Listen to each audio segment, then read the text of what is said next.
Is that a joke? The voice carried across the firing line like a crack of dry timber, sharp and bright and laced with the unearned confidence of a man who has confused his equipment with his ability. Gunnery Sergeant Paul Merrick was 29 years old, broad across the chest, and standing at the center of a long-range precision range carved out of the high desert of Nevada with the proprietary satisfaction of someone who owns every square foot of it by virtue of youth and rank and a ballistic computer strapped to his left wrist that cost more than most. People's cars. He was looking at the old man in the lane beside him, the way a person looks at something that does not belong. Not with cruelty, exactly. Not yet.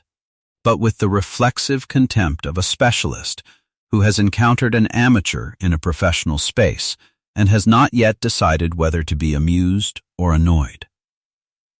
He was about to decide.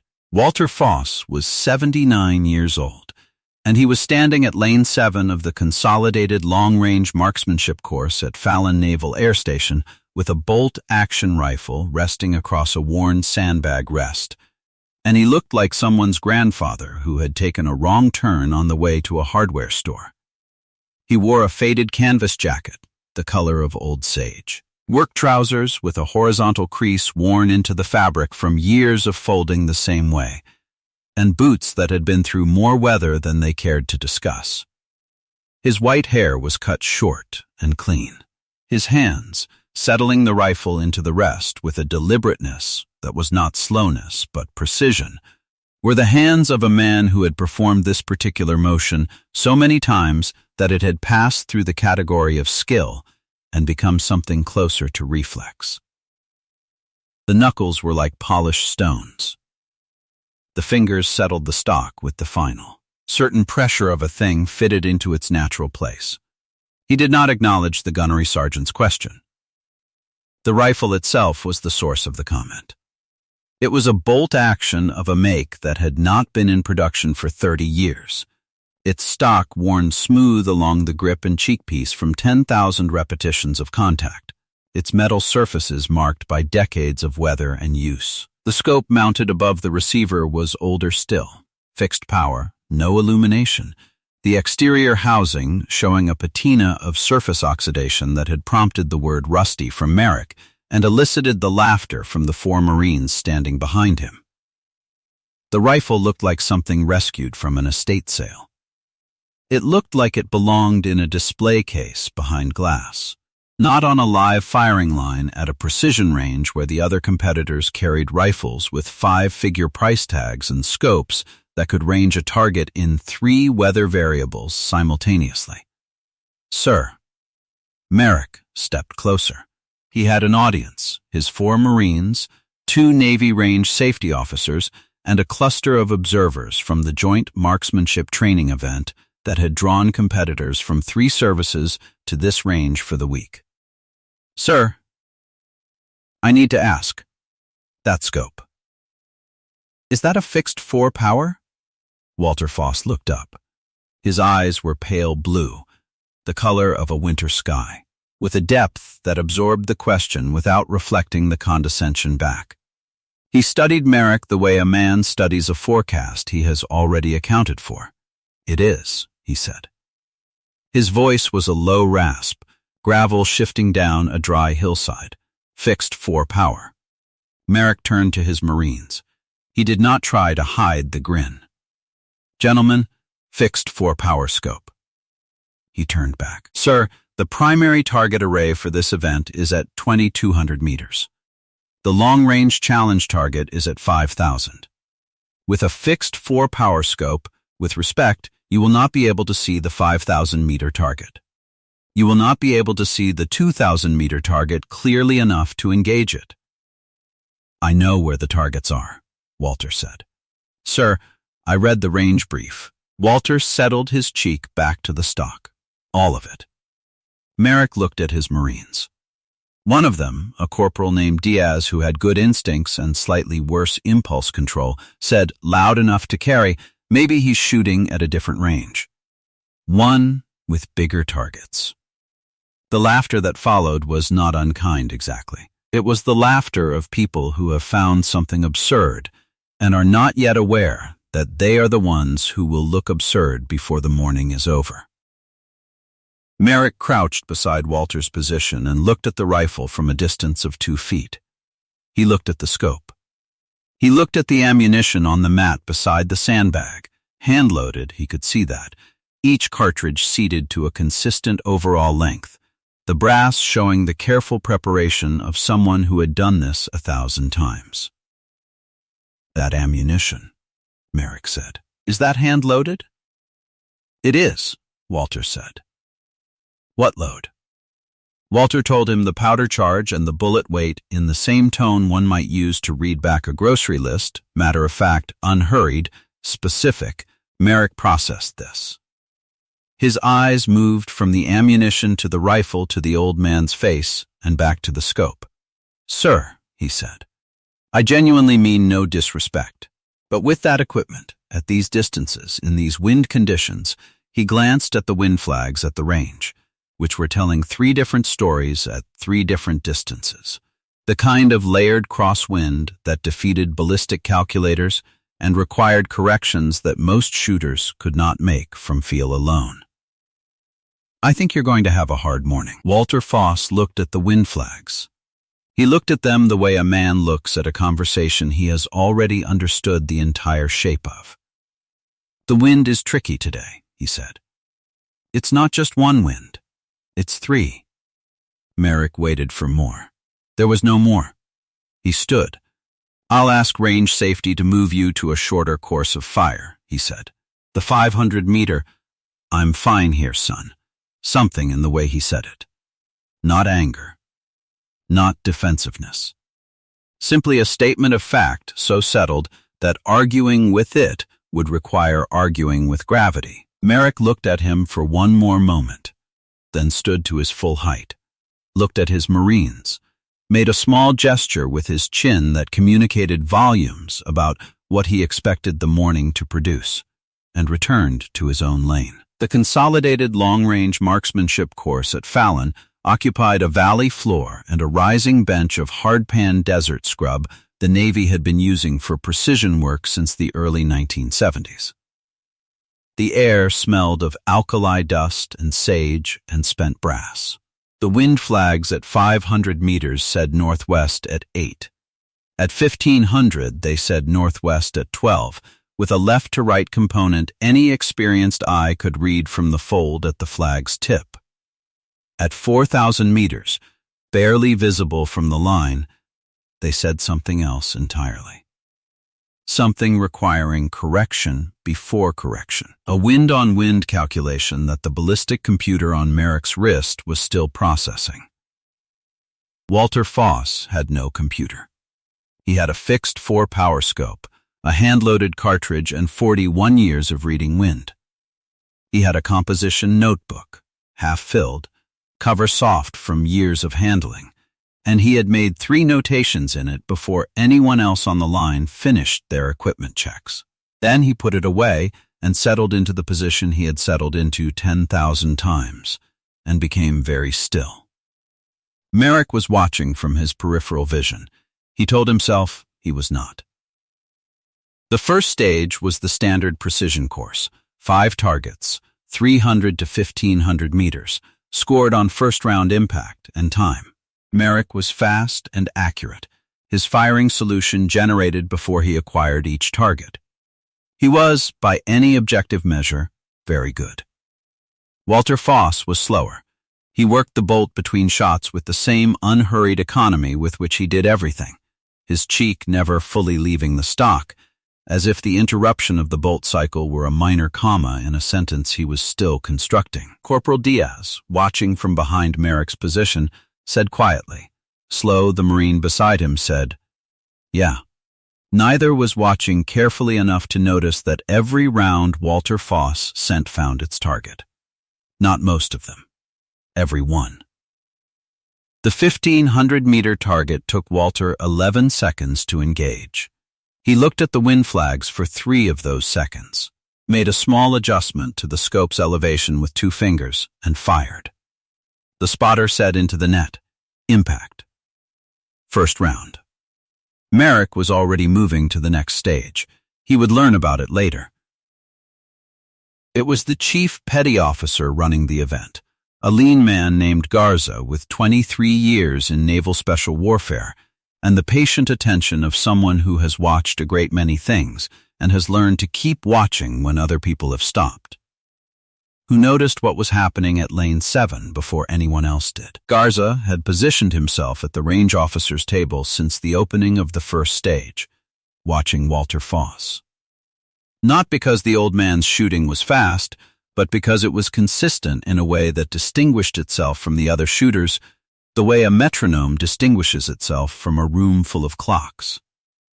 Every shot found its target. Every engagement followed the same preparation sequence.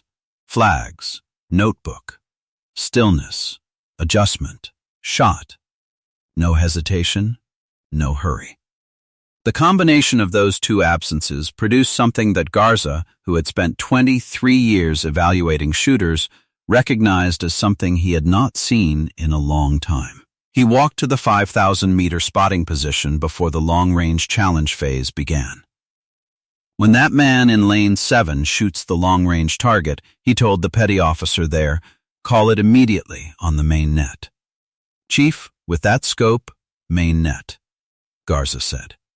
He returned to the range table and picked up the internal desk phone. When the base duty officer answered, he asked her to pull whatever the base had on a man named Walter Foss, and to do it now, and he knew it was irregular, and he was asking anyway.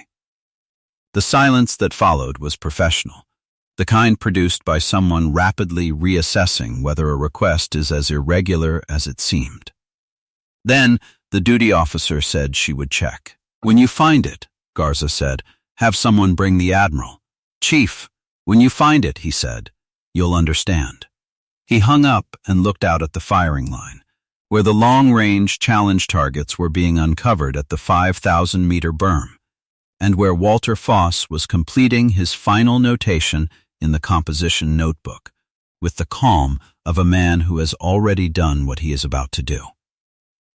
The memory arrived before the shot. It came the way memories come when they are not chosen but summoned, not by thought but by the particular combination of wind angle and alkali smell and the quality of light on pale ground that belongs to a specific category of morning in a specific geography that the body recognizes before the mind does.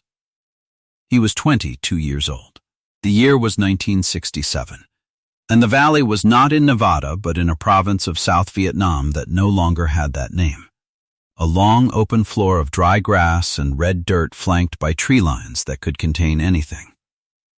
His spotter was a corporal named Eddie Marsh, 19 years old, from rural Montana, who could read ground wind from the bend of grass at 2 kilometers. Walter had recognized the gift in the first week and been grateful for it in every week since. The target was at 4,100 meters.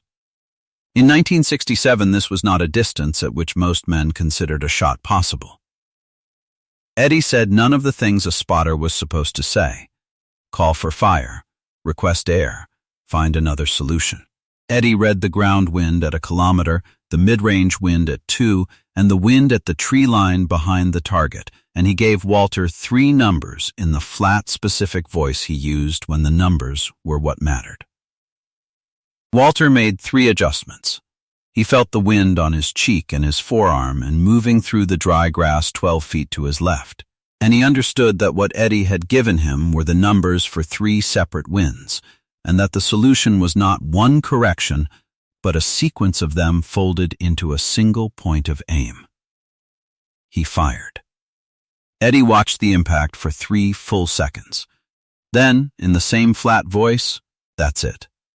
They did not speak about it again. 3 months later, Eddie Marsh had stepped on something on a trail and was gone before Walter could reach him, gone between one heartbeat and the next, the way the war took people. Walter had carried Eddie's wind data card in his notebook ever since. A piece of paper soft as cloth. Eddie's handwriting still legible in the specific blue ink he used. He had made those same adjustments on this scope. The Nevada desert assembled itself around him, the alkali dust, the wind on his cheek, 3 flags, 3 stories. He fired. The call from the 5,000-meter berm came 11 seconds later, on the main net, in the voice of a petty officer who had been doing this job for 6 years and had never, in 6 years, made a call quite like this one. Lane 7.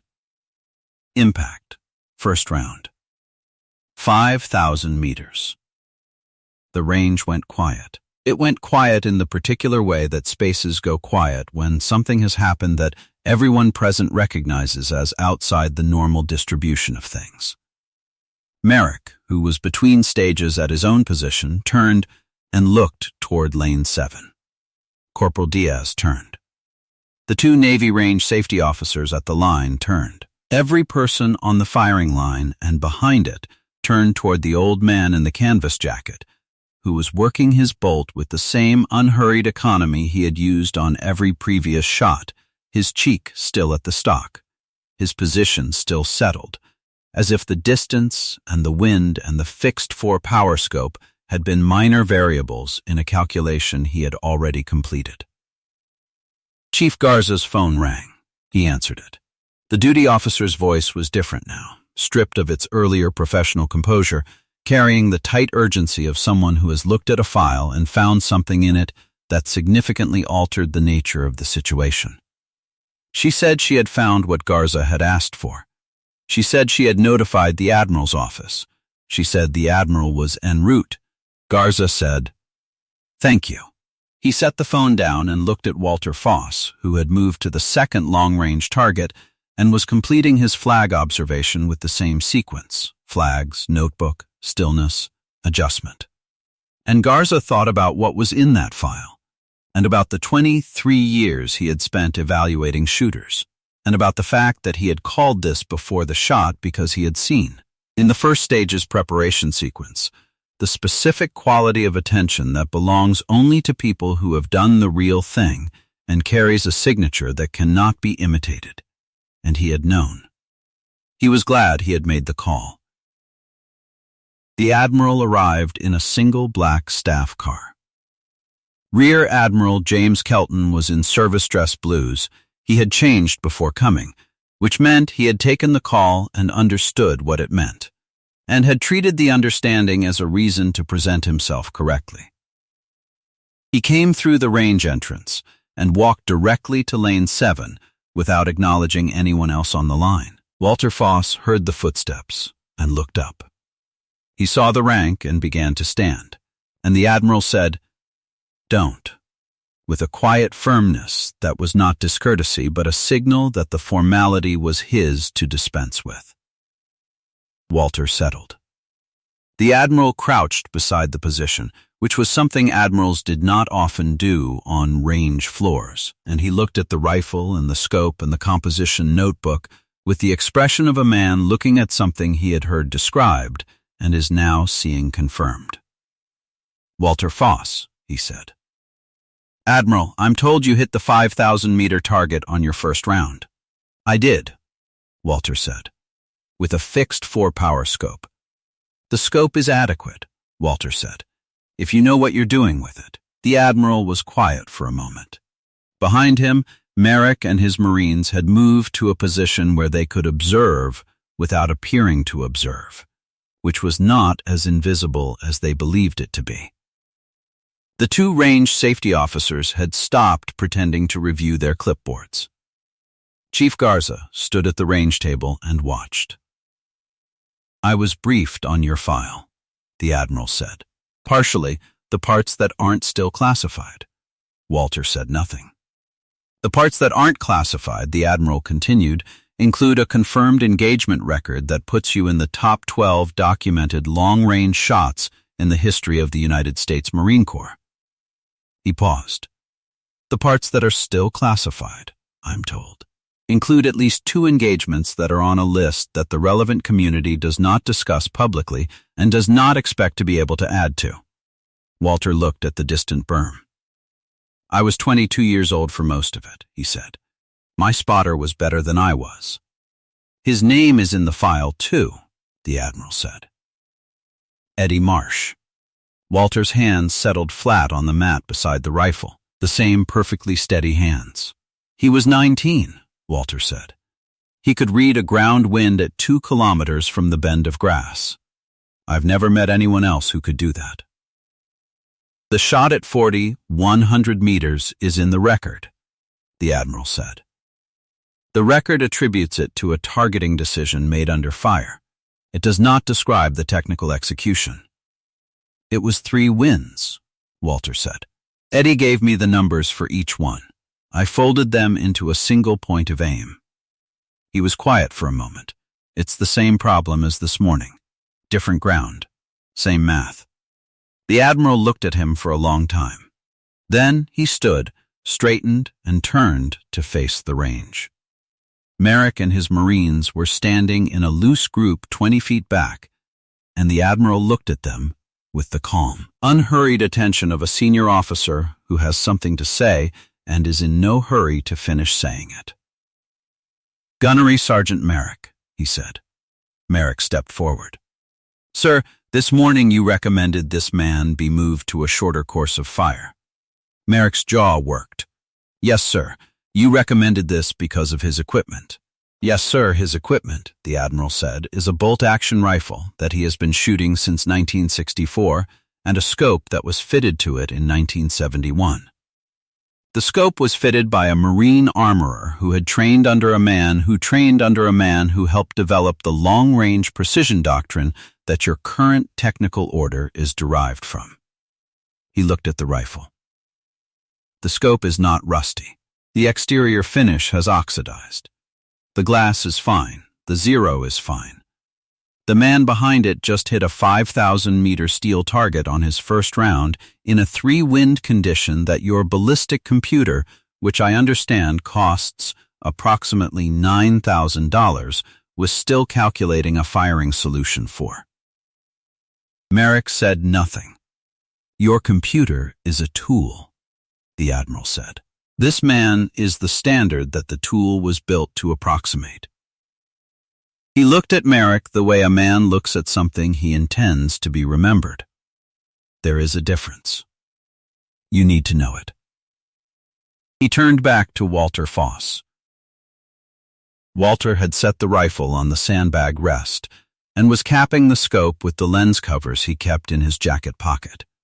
The small automatic gestures of a man who takes care of what he carries. The Admiral came to attention in front of him, not the full formal salute, because Walter was not in uniform and the desert range floor was not a parade ground, but the posture of attention, held for 2 full seconds, directed at the old man in the canvas jacket with the composition notebook in his pocket that contained, among other things, Eddie Marsh's handwritten wind data on a piece of paper, soft as cloth from 30 years of folding and unfolding. "Thank you for shooting today," the Admiral said. "I was invited," Walter said. "It's a good range. It's better for having had you on it." Walter looked at him for a moment. Then he picked up the rifle and wrapped it in the cloth it traveled in, an old flannel cloth, soft with use, and set it in the case beside the mat. "The wind's going to shift in about an hour," he said, "from the northwest. Your afternoon shooters are going to need to account for it." The Admiral looked at the wind flags. "How do you know?" Walter looked at the sky to the northwest, at something in the texture of the light above the distant ridge that the Admiral could look at without seeing. "Eddie taught me," he said. It was a Saturday morning in October, 6 weeks later. Merrick found Walter Foss in the ammunition aisle of a sporting goods store 2 hours from the range, comparing primers with the focused attention of someone for whom this is not a casual errand. He had been thinking about what to say since the morning on the range and had not found exactly the right shape for it. And he came anyway because the alternative was to carry it unaddressed. "Mr. Foss," he said. Walter looked up. His pale blue eyes settled on Merrick without surprise. "Sergeant," he said. "I wanted to apologize." Merrick held it plainly, without qualification. "I was dismissive. I made assumptions based on your equipment, and I made them loudly, and I was wrong." Walter looked at the primers for a moment. Then he set one box back on the shelf. You were trained to evaluate equipment because equipment matters, he said. That's correct training. The thing it doesn't account for is that some tools are calibrated by the person who uses them and some tools are not, and from the outside those two things can look the same. Merrick was quiet. My scope is adequate, Walter said, because I have been shooting through it for 50 years. Your scope is better than my scope. If I handed it to you right now, you would shoot better with it than you would with mine, and that's the right answer for 99 situations. He picked up the other box of primers. The one situation where it isn't is when the person behind the scope has learned something that no scope can account for. He looked at Merrick. You'll get there. It takes a long time. You have the time. Merrick said, what you did at 5,000 meters. The wind read, Eddie Marsh did that first, Walter said. I learned it from watching him. He had a gift I couldn't duplicate, so I learned to approximate it. For 40 years, I've been getting closer. He turned toward the register. I'm still not as good as he was. Merrick stood in the ammunition aisle for a moment after Walter moved away, and he thought about a 19-year-old from Montana who could read a ground wind at 2 kilometers and who was not here, and about the 40 years of work that had been done in his name by the man in the canvas jacket walking toward the counter, and about the composition notebook in that jacket's pocket that was half filled and never far. He thought about what the Admiral had said on the range. The tool was built to approximate the standard. He had been turning that sentence over for 6 weeks, and standing in the ammunition aisle in October with the smell of gun oil and cardboard around him, he thought he was beginning to understand what it meant. He walked to the counter, waited, and when Walter turned from the register with his purchase, Merrick held out his hand.